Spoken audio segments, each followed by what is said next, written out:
Hello, मैं हूं पूजा पाल। स्वागत है आप सभी का global current plus GK affairs में। आज के इस वीडियो में हम राजनीतिक विज्ञान पढ़ेंगे, पॉलिटी का पार्ट 1, जिसमें हम संविधान से पूछे जाने वाले महत्वपूर्ण प्रश्न करेंगे। यानी कि जो संविधान की प्रस्तावना से संबंधित क्वेश्चन है वो करेंगे, और वो सभी क्वेश्चन पिछले एग्जाम्स में पूछे जा चुके और आगे आने वाले एग्जाम्स के लिए भी ज़रूरी होंगे। आज के इस वीडियो में हम जितने भी क्वेश्चंस करेंगे उनके ऑप्शंस को कॉन्सेप्चुअली डिस्कस करेंगे ताकि आपको कॉन्सेप्ट अच्छे से याद हो जाए। हमारा पहला क्वेश्चन है, भारतीय संविधान के किस भाग को उसकी आत्मा की आख्या प्रदान की गई है? तो इसका आंसर बनेगा ऑप्शन ए, प्रस्तावना। प्रस्तावना को भारतीय संविधान में उसकी आत्मा की आख्या प्रदान की गई है। ठीक है। मौलिक अधिकार अनुच्छेद 12 से लेकर 35 तक है। ये भाग 3 में आते हैं। राज्य के नीति निर्देशक तत्व ये आते हैं अनुच्छेद 36 से लेके 51 तक। अनुच्छेद 36 से लेके 51 तक। और भाग कौन सा है इनका? 4। और संविधान के सभी अनुच्छेद, तो ये तो आंसर होगा नहीं, तो इसका मतलब है ऑप्शन ए इसका राइट आंसर होगा। चलते हैं नेक्स्ट क्वेश्चन पर। अगला क्वेश्चन है हमारा, उच्च सदन के सदस्यों को मनोनीत करने संबंधित प्रावधान किस देश से लिया गया है? तो पहले ऑप्शन को देखते हैं। हर देश से मैं एक एक लिया हुआ कॉन्सेप्ट बताऊंगी, ज़्यादा बताऊंगी तो आप कंफ्यूज हो जाएंगे, तो इसीलिए पहले एक एक बताऊंगी। ठीक है। ऑस्ट्रेलिया से लिया गया है प्रस्तावना की भाषा, कनाडा से संघात्मक व्यवस्था, ब्रिटेन से द्विशासन व्यवस्था, और आयरलैंड से लिया गया है उच्च सदन के सदस्यों को मनोनीत करने संबंधी प्रावधान। तो ऑप्शन डी इसका राइट आंसर बनेगा। और आयरलैंड से एक और लिए गए हैं क्या? नीति निर्देशक सिद्धांत। तो इसका राइट आंसर क्या बनेगा? D, Ireland. नेक्स्ट क्वेश्चन है हमारा, द्विसदनीय व्यवस्था किस देश से ली गई है? अभी बताया था कहाँ से ली गई है? ब्रिटेन से ली गई है। ऑस्ट्रेलिया से अभी बताया था प्रस्तावना की भाषा। अब इसका एक और बताऊंगी, जो इससे एक और सिद्धांत लिया गया है वो है समवर्ती सूची। तो ऑस्ट्रेलिया से क्या क्या लिया गया है? प्रस्तावना की भाषा और समवर्ती सूची। कनाडा से क्या क्या लिया गया है? कनाडा से संघात्मक व्यवस्था। और फ्रांस से गणतंत्र। गणतंत्र का कॉन्सेप्ट कहाँ से लिया गया है? फ्रांस से। दोबारा याद करते हैं, फ्रांस से गणतंत्र, ब्रिटेन से द्विसदनीय व्यवस्था, कनाडा से संघात्मक व्यवस्था, ऑस्ट्रेलिया से प्रस्तावना की भाषा और समवर्ती सूची। तो आपको याद हो गए होंगे। चलते हैं नेक्स्ट क्वेश्चन पर। पहले इसका राइट ऑप्शन देखते हैं। इसका राइट ऑप्शन हमारा बनेगा सी। चलते हैं हम नेक्स्ट क्वेश्चन पर। संविधान निर्माताओं ने किस पर विशेष ध्यान दिया था? तो किस पर ध्यान दिया था सबसे ज़्यादा? प्रस्तावना पर। ठीक है। मूल कर्तव्यों को हम बोलते हैं नागरिकों के मौलिक कर्तव्य, जो भाग 4A में आते हैं और अनुच्छेद 51A में आते हैं। ठीक है। भाग 4A अनुच्छेद 51A में क्या आते हैं? मूल कर्तव्य। मौलिक अधिकार 12 से 35 में आते हैं और उनका भाग कौन सा है? 3। नीति निर्देशक तत्व अनुच्छेद 36 से लेके 51 में आते हैं और उनका भाग कौन सा है? 4। तो इसका हमारा राइट ऑप्शन बनेगा ए, प्रस्तावना। अगला क्वेश्चन है हमारा, भारत के संविधान की प्रस्तावना शुरू होती है इन शब्दों से। किन शब्दों से? हम भारत के लोग हैं। नेक्स्ट क्वेश्चन है हमारा, वर्तमान संविधान में कितनी अनुसूचियां हैं? तो जब संविधान बना था तब उसमें 8 अनुसूची थी, लेकिन अब है 12। तो ऑप्शन डी इसका राइट आंसर होगा। नवनिर्मित संविधान में 22 भाग 395 अनुच्छेद और 8 अनुसूचियां थी। वर्तमान में अनुसूचियों को बढ़ाकर कितने कर दिया गया है? 12। ठीक है। तो ये लाइन भी याद रखनी है, कितने? 22 भाग 395 अनुच्छेद और 8 अनुसूचियां थी। ठीक है। तो इसका राइट आंसर क्या होगा? डी, 12। अगला क्वेश्चन है, प्रस्तावना की भाषा किस देश से ली गई है? तो अभी बताया था पहले, प्रस्तावना की भाषा ली गई है ऑस्ट्रेलिया से। कनाडा से क्या बताया था? संघात्मक व्यवस्था। ब्रिटेन से क्या बताया था? द्विसदनीय व्यवस्था। फ्रांस से गणतंत्र। तो उसका राइट आंसर क्या बनेगा? ऑस्ट्रेलिया, ऑप्शन ए इसका राइट आंसर होगा। ऑस्ट्रेलिया से प्रस्तावना की भाषा, समवर्ती सूची, केंद्रीय राज्य संबंध का सिद्धांत लिया गया है। क्या क्या लिया गया है? 3 चीज़ें ली गई हैं, प्रस्तावना की भाषा, समवर्ती सूची और केंद्रीय राज्य संबंध का सिद्धांत भी ऑस्ट्रेलिया से लिया गया है। तीनों को याद रखना, और जो मैंने बताया ना ये ऑप्शंस, इन्हें भी याद रखना। इसका राइट ऑप्शन है ए। चलते हैं नेक्स्ट क्वेश्चन पर। भारत की संप्रभुता किस में निहित है? तो ये निहित है भारत की जनता में, ना तो संसद में, ना राष्ट्रपति में, ना प्रधानमंत्री में, भारत की जनता में ये निहित। तो इसका राइट ऑप्शन क्या बनेगा? डी, भारत की जनता में। अगला क्वेश्चन है, भारतीय संविधान लागू कब हुआ था? 26 जनवरी 1950 को, लेकिन अपनाया कब गया था? 26 नवंबर 1949 को बनकर तैयार हो गया था। ठीक है, तो अगर क्वेश्चन ये पूछा जाए तो इस पर टिक लगाना है कि बनकर कब तैयार हुआ था या फिर अपनाया कब गया? 26 नवंबर 1949 को। अगला क्वेश्चन है, अब तक भारत के संविधान की उद्देशिका में कितनी बार संशोधन किया जा चुका है? तो यह है 1 बार किया जा चुका है। भारत के संविधान की उद्देशिका में, भारत के संविधान में नहीं, उद्देशिका में 1 बार संशोधन किया गया है। कब किया गया है? इंदिरा गांधी के शासन के समय 42वें संविधान संशोधन अधिनियम 1976 द्वारा प्रस्तावना में समाजवाद, पंथनिरपेक्ष और राष्ट्र की अखंडता शब्द जोड़े गए थे। कौन कौन से शब्द जोड़े गए थे? 42वें संविधान 1976 के द्वारा समाजवाद, पंथनिरपेक्ष और राष्ट्र की अखंडता शब्द, ये तीनों याद रखना। इनसे अलग अलग करके क्वेश्चन बनते हैं, एक एक दिया होगा ऑप्शन में। ठीक है, नेक्स्ट क्वेश्चन है, गणतंत्र होता है क्या? ऑप्शन डी, राज्य जहां पर अध्यक्ष वंशानुगत रूप से ना हो, ऑप्शन डी इसका राइट आंसर बनेगा। अगला क्वेश्चन है, सामाजिक समानता का अर्थ है भेदभाव का अभाव। सामाजिक समानता किसी समाज की वह व्यवस्था है जिसके अंतर्गत उस समाज के सभी व्यक्तियों को सामाजिक अधिकार पर समान महत्व प्राप्त हो बिना किसी भेदभाव के। समानता का अधिकार 14 से लेके 18 आर्टिकल के बीच में आते हैं।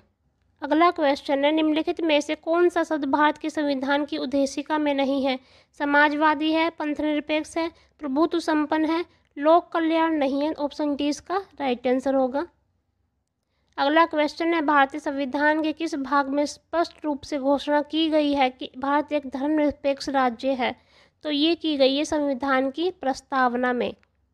अगला क्वेश्चन है, भारतीय संविधान की प्रस्तावना में जिन आदर्शों एवं उद्देश्यों की रूपरेखा दी गई है उनकी आगे व्याख्या की गई है। तो ये क्या है? ये है मूल अधिकार, राज्य के नीति निर्देशक सिद्धांत एवं मूल कर्तव्य। मूल अधिकार यानी कि मौलिक अधिकार 12 से लेके 35 आर्टिकल में है। भाग 3 राज्य के नीति निर्देशक तत्व, भाग 4 अनुच्छेद 36 से लेके 51 और मौलिक कर्तव्य हैं भाग 4A और 51A अनुच्छेद में। ठीक है, 4A 51A अनुच्छेद में क्या है? भारत के मूल कर्तव्य। तो इसका राइट ऑप्शन बनेगा सी। अगला क्वेश्चन है, भारतीय संविधान के किस संशोधन द्वारा प्रस्तावना में 2 शब्द समाजवादी और धर्मनिरपेक्ष जोड़े गए? अब ये भी बताया था एक्सप्लेनेशन में, 42वें संविधान संशोधन में, ऑप्शन सी इसका राइट आंसर होगा। 42वें संविधान द्वारा 1976 में 42वें संविधान संशोधन द्वारा प्रस्तावना में निम्नलिखित में से कौन सा शब्द जोड़ा गया था? तो ये जोड़ा गया था, लोकतांत्रिक नहीं जोड़ा गया, न्याय नहीं जोड़ा गया, राजनीतिक नहीं जोड़ा गया, सी होगा ऑप्शन इसका समाजवाद, पंथनिरपेक्ष और क्या जोड़ा था? राष्ट्रीय अखंडता। 3 शब्द जोड़े गए थे ना। अगला क्वेश्चन है, भारतीय संविधान की प्रस्तावना के अनुसार भारत के शासन की सर्वोच्च सत्ता किसमें निहित है? भारत की जनता में, ऑप्शन ए इसका राइट आंसर होगा। अगला क्वेश्चन है, धर्मनिरपेक्ष शब्द भारत के संविधान की उद्देशिका का एक भाग है।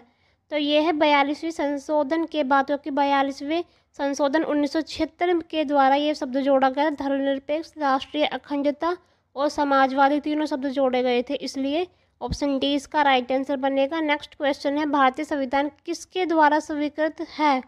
तो ये है भारत की जनता के द्वारा। ठीक है, अगला क्वेश्चन है, निम्नलिखित में से वे दो शब्द कौन से हैं जिनका समावेशन 42वें संशोधन द्वारा संविधान की उद्देशिका में किया गया था? तो ये शब्द हैं दो, समाजवादी और धर्मनिरपेक्ष। एक और शब्द है राष्ट्रीय अखंडता। तो इसका राइट ऑप्शन बनेगा समाजवादी और धर्मनिरपेक्ष, ऑप्शन सी।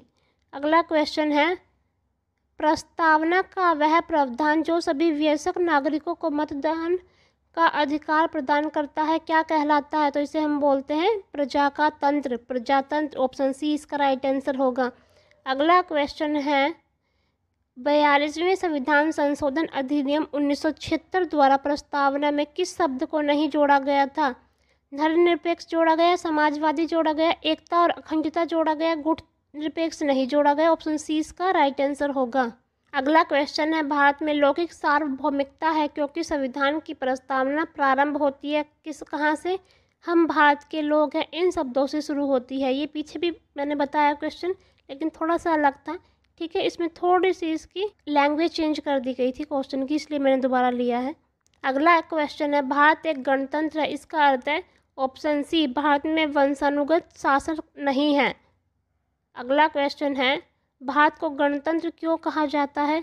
क्योंकि यहाँ राज्य का प्रमुख निर्धारित अवधि के लिए निर्वाचित होता है, ऑप्शन डी इसका राइट आंसर होगा।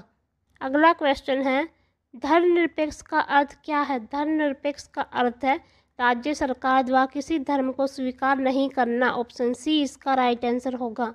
अगला क्वेश्चन है, संविधान निर्माण की प्रक्रिया में कितना समय लगा?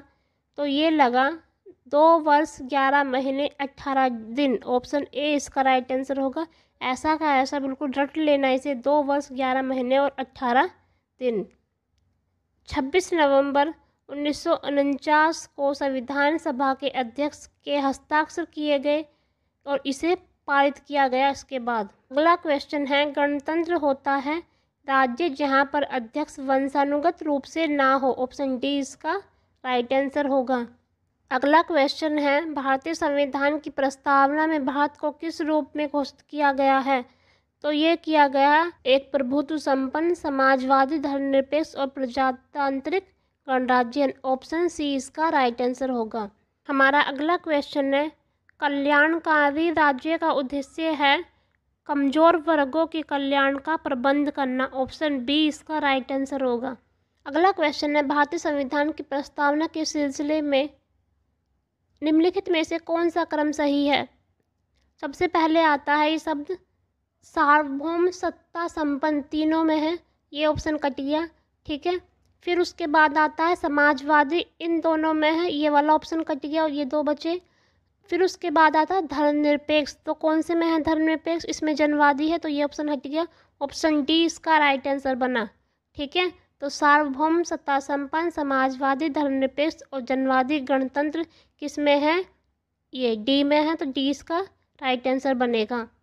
अगला क्वेश्चन है, संविधान की प्रस्तावना में प्रयुक्त शब्द सेकुलर का अर्थ क्या है? तो इसका अर्थ है सभी नागरिकों को धर्म एवं उपासना की स्वतंत्रता देना, ऑप्शन ए इसका राइट आंसर होगा।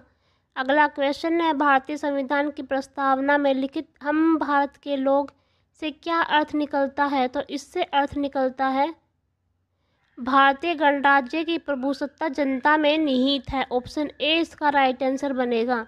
हमारा अगला क्वेश्चन है, भारतीय संविधान में समवर्ती सूची किसके संविधान से ली गई है? तो ये कहाँ से ली गई है समवर्ती सूची? ये ली गई है ऑस्ट्रेलिया के संविधान से। आपातकालीन उपबंध जर्मनी से लिया गया है। कनाडा से क्या लिया गया है? संघात्मक व्यवस्था। यूएस से क्या क्या लिया गया है? उपराष्ट्रपति का पद, राष्ट्रपति पर महाभियोग, मौलिक अधिकार और स्वतंत्र न्यायपालिका, ठीक है। तो ये सभी कहाँ से लिए गए हैं? यूएस से। इसका राइट आंसर क्या बनेगा? Option D Australia. प्रस्तावना की भाषा और समवर्ती सूची यहाँ से लिए गए हैं। यूएस के से देखते हैं संविधान की सर्वोच्चता, न्यायपालिका की स्वतंत्रता, निर्वाचित राष्ट्रपति एवं उस पर महाभियोग और उपराष्ट्रपति का पद, उच्चतम एवं उच्च न्यायालयों के न्यायाधीशों को हटाने की विधि एवं अनुच्छेद 360 के तहत वित्तीय आपातकाल, मौलिक अधिकार, न्यायिक पुनरावलोकन की व्यवस्था, ये सभी कहाँ से लिए गए हैं? यूएसए से 1-2 बार पढ़ने पड़ेंगे, याद हो जाएंगे। अगला है कनाडा। भारतीय संविधान में संघीय शासन व्यवस्था का प्रावधान, केंद्र के अधीन अतिविशिष्ट शक्तियाँ, केंद्र द्वारा राज्यपाल की नियुक्ति और राष्ट्रपति की नियुक्ति, उच्चतम न्यायालय से परामर्श प्राप्त करने की व्यवस्था, यूनियन ऑफ स्टेट्स शब्द की अवधारणा। ये कहाँ से लिए गए हैं? कनाडा से। ठीक है। जर्मनी के बारे में देखते हैं। जर्मनी से क्या क्या लिया गया है? आपात उपबंध। आपातकाल के दौरान राष्ट्रपति के पास मौलिक अधिकार के निलंबन संबंधी शक्तियां हैं। आपातकाल के समय मूलभूत अधिकारों में सरकार बदलाव कर सकती है। तो ये कॉन्सेप्ट कहाँ से लिया गया है? जर्मनी के संविधान से। अगला है ऑस्ट्रेलिया के कॉन्सेप्ट, जो ऑस्ट्रेलिया के संविधान से लिए गए हैं। भारतीय संविधान की प्रस्तावना की भाषा संवृत्ति सूची का प्रावधान, केंद्र एवं राज्य के बीच संबंध तथा शक्तियों का विभाजन, व्यापार वाणिज्य और संसद के दोनों सदनों की संयुक्त बैठक। ये सभी कहाँ से लिए गए हैं? ऑस्ट्रेलिया से। पढ़ने पड़ेंगे ये 4 ऑप्शंस के कॉन्सेप्ट, तभी याद होंगे ये। ठीक है, पढ़ लेना।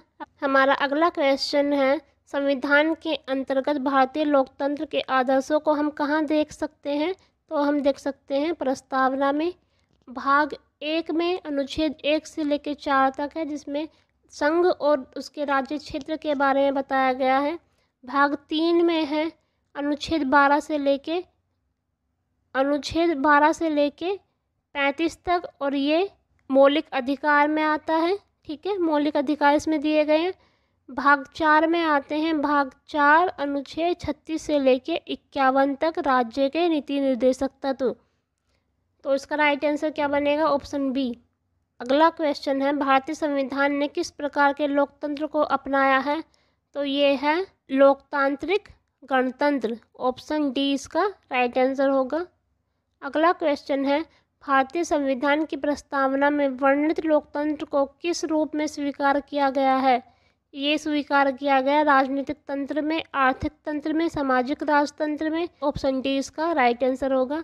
अगला क्वेश्चन है, भारतीय संविधान पूर्ण रूप से तैयार हुआ था, कब हुआ था? 26 नवंबर 1949 को बनकर तैयार हुआ था और इसे अपनाया गया था। ऑप्शन ए में 26 जनवरी 1950 लिखा है, उस दिन संविधान लागू हुआ था, लेकिन इसका आंसर कौन सा बनेगा? बी। ऑप्शन बी इसका राइट आंसर होगा। अगला क्वेश्चन है, किस वर्ष भारत एक प्रभुत्व संपन्न प्रजातांत्रिक गणराज्य बना? तो ये बना था 1950 में, इसी वर्ष संविधान लागू हुआ था। अगला क्वेश्चन है, भारत के संविधान की प्रस्तावना में प्रथम संशोधन कब किया गया था? 1976 में। 42वें संशोधन 1976 के तहत 3 शब्द जोड़े गए थे, समाजवादी, पंथनिरपेक्ष और अखंडता। तो इसका राइट ऑप्शन बनेगा सी, 1976। अगला क्वेश्चन है, संविधान की प्रस्तावना सभी भारतीय नागरिकों को निम्न में से कौन सा एक उपलब्ध कराने के लिए वायदा नहीं करती है? तो क्या उपलब्ध कराने के लिए? सामाजिक न्याय दिलाती है, राजनीतिक न्याय दिलाती है, विचार की स्वतंत्रता दिलाती है, पूजा की समानता नहीं दिलाती है। ऑप्शन डी इसका राइट आंसर होगा। अगला क्वेश्चन है, भारतीय संविधान के किस भाग में स्पष्ट रूप से घोषणा की गई है कि भारत एक धर्मनिरपेक्ष राज्य है? तो ये की गई है संविधान की प्रस्तावना में। ऑप्शन बी इसका राइट आंसर होगा। मौलिक अधिकार भाग 3 में आर्टिकल 12 से लेके 35 तक, राज्य के नीति निर्देशक तत्व के सिद्धांत 36 से लेके आर्टिकल 51 तक, इसका भाग कौन सा है? भाग 4। यहाँ पर 9वीं अनुसूची के बारे में लिखा गया है, देखते हैं। 9वीं अनुसूची में केंद्र और राज्य कानूनों की एक ऐसी सूची का वर्णन है जिसको न्यायालय के समक्ष चुनौती नहीं दी जा सकती है। वर्तमान में संविधान की 9वीं अनुसूची में कुल 284 कानून शामिल हैं जिन्हें न्यायिक समीक्षा का संरक्षण प्राप्त है। 9वीं अनुसूची को वर्ष 1951 में प्रथम संविधान संशोधन अधिनियम के माध्यम से भारतीय संविधान में शामिल किया गया था। यह पहली बार था जब संविधान संशोधन किया गया था, संविधान में संशोधन किया गया था। ठीक है, संविधान की उद्देशिका में नहीं, पूरे संविधान में जब संशोधन किया गया था पहली बार। तो ये कब किया गया था? 9वीं अनुसूची को लेकर 1951 में। हमारा अगला क्वेश्चन है, भारतीय संविधान का प्राधिकृत स्रोत बन गया कौन? भारत के लोग। ऑप्शन बी इसका राइट आंसर होगा। हमारा अगला क्वेश्चन है, नीति निर्देशक तत्व किस देश से लिए गए हैं? तो ये कहाँ से लिए गए हैं? आयरलैंड से लिए गए हैं। ब्रिटेन से क्या लिया गया? संसदीय शासन व्यवस्था। हमारा अगला क्वेश्चन है, नीति निर्देशक तत्व किस देश से लिए गए हैं? तो ये लिए गए हैं आयरलैंड से, ठीक है। ब्रिटेन से द्विसदनीय व्यवस्था, एकल नागरिकता। जर्मनी से आपात उपबंध। कनाडा से संघात्मक व्यवस्था। तो इसका ऑप्शन क्या बनेगा? ऑप्शन बी इसका राइट आंसर बनेगा, आयरलैंड से ली गई है। हमारा नेक्स्ट क्वेश्चन है, मौलिक कर्तव्य किस देश से लिए गए हैं? तो ये लिए गए हैं सी, रूस से लिए गए हैं। ब्रिटेन से द्विसदनीय व्यवस्था, आयरलैंड से नीति निर्देशक सिद्धांत। ये अफ्रीका नहीं, दक्षिण अफ्रीका है। संविधान में संशोधन, राज्यसभा के सदस्यों का निर्वाचन, ये कहाँ से लिए गए हैं? दक्षिण अफ्रीका से। इसका राइट आंसर क्या बनेगा? सी, रूस से मौलिक कर्तव्य का कॉन्सेप्ट लिया गया है। अगला क्वेश्चन है, संविधान संशोधन प्रक्रिया किस देश से ली गई है?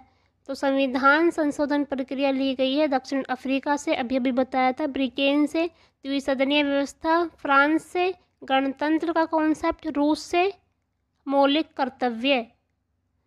इसका राइट आंसर क्या बनेगा? टी। अगला क्वेश्चन है, गणतंत्र शासन प्रक्रिया किस देश से ली गई है?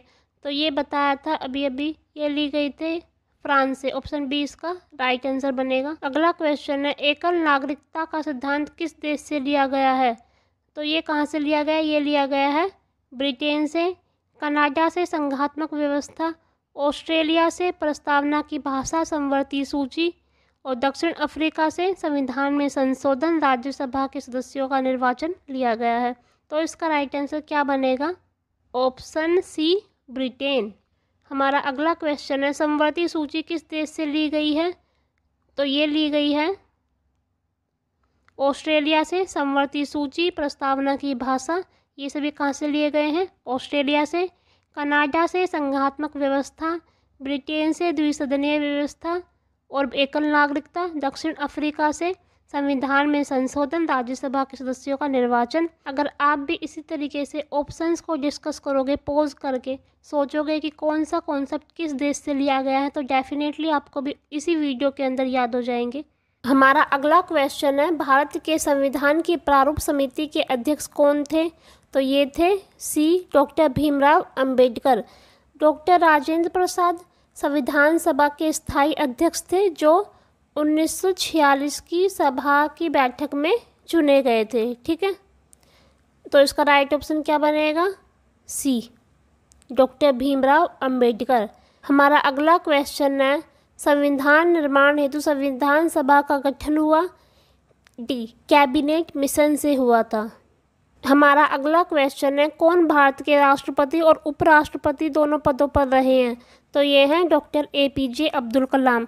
डॉक्टर राजेंद्र प्रसाद संविधान सभा के स्थायी अध्यक्ष चुने गए थे, तो इसका राइट आंसर बनेगा सी। अगला क्वेश्चन है, संविधान के अनुसार भारत की राज्य भाषा है कौन सी है? हिंदी। अगला क्वेश्चन है, संविधान की व्याख्या करने का अंतिम अधिकार किसे होता है? तो ये होता है सर्वोच्च न्यायालय को। ऑप्शन डी इसका राइट आंसर होगा। अगला है क्वेश्चन, निम्नलिखित में से कौन सा प्रारूप समिति का सदस्य नहीं था? N गोपाल स्वामी थे, DP खेतान भी थे, N माधव राव थे, C गोपालचारी कौन थे? शिक्षा मंत्री, ठीक है। देश के पहले शिक्षा मंत्री कौन थे? C राजगोपालचारी। तो इसका राइट आंसर क्या बनेगा? C। हमारा अगला क्वेश्चन है, निम्नलिखित में से कौन संघ संविधान समिति के अध्यक्ष थे? तो ये थे पंडित जवाहरलाल नेहरू। ऑप्शन सी इसका राइट आंसर होगा। डॉक्टर भीमराव अंबेडकर प्रारूप समिति के अध्यक्ष थे। सरदार वल्लभ भाई पटेल ये थे प्रांतीय संविधान समिति के अध्यक्ष, और डॉक्टर राजेंद्र प्रसाद संचालन समिति के अध्यक्ष थे। अगला क्वेश्चन है, निम्नलिखित में से कौन संघ शक्ति समिति के अध्यक्ष थे? तो ये भी पंडित जवाहरलाल नेहरू थे। सरदार वल्लभ भाई पटेल अभी बताया था, ये कहाँ के थे? तो ये थे प्रांतीय संविधान समिति के अध्यक्ष। डॉक्टर राजेंद्र प्रसाद संचालन समिति के अध्यक्ष, डॉक्टर भीमराव अंबेडकर प्रारूप समिति के अध्यक्ष। इसका राइट आंसर भी बनेगा सी। नेक्स्ट क्वेश्चन है, निम्नलिखित में से कौन मुस्लिम लीग के प्रतिनिधि थे? सैयद मोहम्मद सादुल्ला। ऑप्शन सी इसका राइट आंसर बनेगा। ऑप्शंस भी डिस्कस कर लेते हैं दोबारा। डॉक्टर भीमराव अंबेडकर प्रारूप समिति के अध्यक्ष, सरदार वल्लभ भाई पटेल। प्रांतीय संविधान समिति के अध्यक्ष वी पटाभी सीतारामैया, ये थे सदन समिति के अध्यक्ष। तो इसका राइट आंसर बनेगा सी, सैयद मोहम्मद सादुल्ला मुस्लिम लीग के प्रतिनिधि थे। 1948 में डीपी खेतान की मृत्यु के बाद किसे प्रारूप समिति का सदस्य बनाया गया था? तो ये बनाया गया था टी कृष्णमाचारी। इन्हें बनाया गया था 1948 में डीपी खेतान की मृत्यु के बाद। हमारा अगला क्वेश्चन है, निम्नलिखित में से कौन सदन समिति के अध्यक्ष थे? ऑप्शन ए इसका राइट आंसर होगा वी पटाभी सीतारामैया। प्रांतीय संविधान समिति के अध्यक्ष थे सरदार वल्लभ भाई पटेल। पंडित जवाहरलाल नेहरू संघ शक्ति समिति के अध्यक्ष थे डॉक्टर भीमराव अंबेडकर प्रारूप समिति के अध्यक्ष थे। इसका आंसर है ए। नेक्स्ट क्वेश्चन है, प्रारूप समिति की स्थापना कब की गई? तो ये की गई थी 1947 में। डॉक्टर भीमराव अंबेडकर की अध्यक्षता में 1947 में प्रारूप समिति की स्थापना की गई थी। ऑप्शन ए इसका राइट आंसर होगा। ये लिखा 29 अगस्त 1947 को डॉक्टर BR अम्बेडकर की अध्यक्षता में इसकी स्थापना की गई और इसमें 7 सदस्य थे। अगला क्वेश्चन है, संविधान सभा का स्थायी अध्यक्ष से चुना गया? तो ये चुना गया option C doctor Rajendra Prasad को 11 दिसंबर 1946 में। तो ये चुना गया 11 दिसंबर 1946 को। ऑप्शन बी इसका राइट आंसर होगा। नेक्स्ट है, संविधान सभा की पहली बैठक कब संपन्न हुई? 1946 में पहली बैठक संपन्न हुई थी। ऑप्शन ए इसका राइट आंसर होगा। संविधान सभा का गठन 1946 में कैबिनेट मिशन की सलाह पर किया गया और 9 दिसंबर 1946 को इसकी पहली बैठक हुई थी। इस वीडियो में हमने संविधान की प्रस्तावना से बनने वाले सभी क्वेश्चंस को कवर कर लिया है। पूरी वीडियो को एक्सप्लेनेशन के साथ बिना स्किप किए ध्यान से देखना, जरूर समझ में आ जाएगा। इस वीडियो के अंदर ही आपको सभी क्वेश्चंस याद भी हो जाएंगे। और अगर आपको ये वीडियो अच्छी लगे तो प्लीज़ वीडियो को लाइक कीजिएगा, चैनल को सब्सक्राइब कर लीजिए और आगे आने वाली वीडियोस की नोटिफिकेशन के लिए बेल आइकन पर प्रेस करना ना भूलें। मिलते हैं नेक्स्ट वीडियो में। Thank you so much.